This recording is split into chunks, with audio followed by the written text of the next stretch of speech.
It's been nearly 6 months that Gabbiee Swainson has been searching for her daughter Gabby, who was last seen in her Northeast home early on the morning of August 18th. Law enforcement and the community are not the only ones looking for clues. Oftentimes, in missing person cases, private investigators join in the search. The search for Gabby is no different. A lot of times with cases like this, there's going to be people involved, and there's going to be people with information who may have just had bad experiences in the past with law enforcement. They may be more willing to talk to someone who isn't looking to get them in trouble, who's there just to gather information.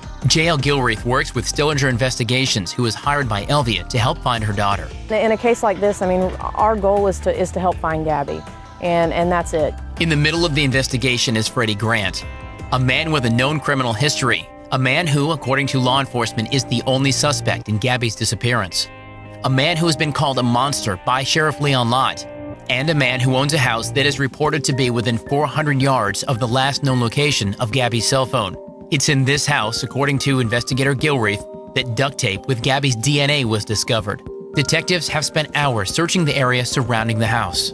The search included a 6.5-acre junkyard located down a well-beaten path and across railroad tracks from Grant's house.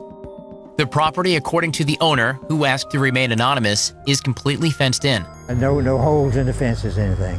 All the fences secure. But when investigators wanted to look around, he gave consent. Well, really, I didn't think it was anything in there, but I didn't object to them looking, So we had crushed out the yard, basically. It was in this lot, full of underbrush and old cars, that another piece of evidence was found linking Gabby to the area. They did find the duct tape here, too, that had Gabby's hair and her DNA on it also.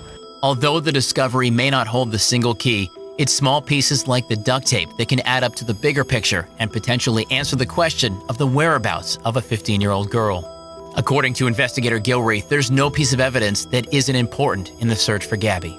It's been several months, but people still remember things, people still find things, people still hear about things. No matter how insignificant or small it might be, it's not insignificant in light of the situation.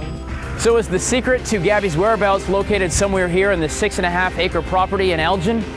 Well, law enforcement doesn't think so, but one thing is for sure, somewhere, somebody has information as to what happened to Gabbiee Swainson. If you have any information, regardless of how large or small you think it might be or how important it might be to the investigation, you're urged to call Crime Stoppers at 1-888-CRIME-SC.